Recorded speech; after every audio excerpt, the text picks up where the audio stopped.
நேற்று போய் hotspot 2 much படம் வந்து நான் வந்து சண்டே ஈவினிங் வந்து எங்கள் ஊர் தேட்டரில் போய் பார்த்தேன். படம் வந்து சூப்பராகவே எடுத்து வச்சிருக்காங்க.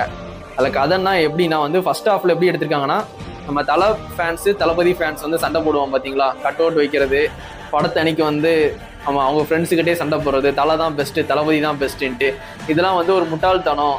அவன் வந்து அவன் வேலையை பாரு, அவன் ஃபேமிலியை பாரு அப்படின்ட்டு நம்ம நிறைய பேர் வந்து அட்வைஸ் பண்ணியிருப்பாங்க. இந்த மாதிரி வந்து ஃபேன்ஸுக்கிட்ட யாருமே கேட்டிருக்க மாட்டாங்க. ஆனால் ஒரு படம் மூலிமா வந்து ஒரு அட்வைஸ் வந்து நறுக்குன்னு வந்து கேட்குற மாதிரி சூப்பராகவே ஒரு படம் எடுத்து வச்சுருக்காங்க.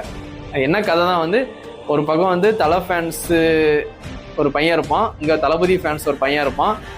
அவங்ககிட்டேருந்து ஒரு அப்பா அம்மாவை வந்து கடத்தி வச்சுருப்பான் ஒருத்தன், இங்கே வந்து உங்கள் ஒய்ஃபை வந்து கடத்தி வச்சுருப்பான். சரிங்களா, இதான் கதை. சரிங்களா, இந்த மாதிரி வந்து தளபதி வந்து ஒரே டைமில் என்கிட்ட கான்ஃபரன்ஸில் பேசணும், அப்போ தான் வந்து அவங்களை உயிரோட விடுவேன் அப்படின்னு சொல்லும் போது வந்து அவங்க வந்து ஒத்துப்பாங்க. அதுக்கப்புறம் வந்து உங்கள் பையன் வந்து உங்கள் பேனர் மேலே ஏறி வந்து பால விஷயம் பண்ணணும் அப்படின்னு சொல்லும் போது அவங்க வீட்டில் உள்ள ஒய்ஃப் வந்து ஒத்துக்க மாட்டாங்க. நம்ம தளபதி அவங்க ஒய்ஃப் வந்து ஒத்துக்க மாட்டாங்க. இந்த கான்செப்ட்ல எடுத்திருக்காங்க. அதுக்கப்புறம் வந்து தளபதி அவங்க வந்து மீடியாவில் வந்து அவங்க சொல்கிற இதெல்லாம் என்னால் பண்ண முடியாதுப்பா, சாரிப்பான்னு சொல்லிடுவாங்க. அதுக்கப்புறம் அவங்க வந்து சொல்லுவாங்க, வந்து வரமாட்டாங்க. அவங்க வீட்டுக்கிட்ட போனால் கூட வந்து அவங்க வந்து சேஃப்டி இருக்கிற பாடி கார்டை வச்சு அவங்களை அடித்து வெளியே அனுப்புவாங்க. இதுதான் வந்து ரியாலிட்டி. இவங்களுக்காண்டி வந்து நீங்கள் வந்து சண்டை போடாதீங்க அப்படின்னு சொல்லி எடுத்துக்காட்டின மாதிரி இருக்கும். இப்போ உள்ள ஜென்ரேஷன் இப்பெல்லாம் சண்டை போட்டுட்டு இருக்காங்க. இப்போ வந்து ரஜினி, கமல், அதுக்கப்புறம் தளபதி, இதுக்கப்புறம் சிவகார்த்திகேயன், விஜய் சேதுபதினு யாருமே வந்து சண்டை போடக்கூடாது. இதோட முடியணும். இந்த விஜய் அஜித் சண்டை போடுறது ஜென்ரேஷன் இதோட முடியணும். இதுக்கப்புறம் அடுத்த ஜென்ரேஷன் அது வந்து சிவகார்த்திகேயன், விஜய் சேதுபதினு சண்டை போடுற மாதிரி இருக்கக்கூடாது. அதுக்கு ஒரு உதாரணமாக அந்த படத்தை வந்து எடுத்து வச்சிருக்காங்க. சினிமாவாக பாருங்க, அரசியலாக பாருங்க.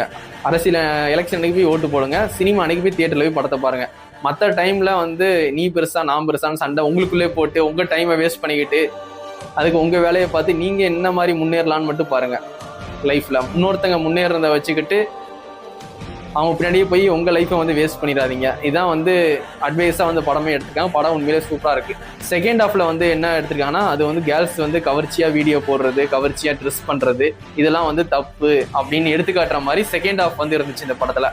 பசங்க வந்து இப்படி இருக்காங்க, ஃபேன்ஸ்ன்ட்டு இப்படி பண்ணிட்டு இருக்காங்க. பொண்ணுங்க வந்து கிளாமரா ட்ரெஸ் பண்றது, வீடியோ போடுறதுன்னு இப்படி இருக்காங்களா. ரெண்டுமே வந்து இப்போ உள்ள ஜென்ரேஷன் இதை பார்த்து திருந்தணும் அப்படின்னு சொல்லி அந்த படத்தை எடுத்து வச்சிருக்காங்க. கண்டிப்பா அந்த படம் பார்க்காதவங்க கண்டிப்பா போய் தியேட்டர்ல போய் பாருங்க.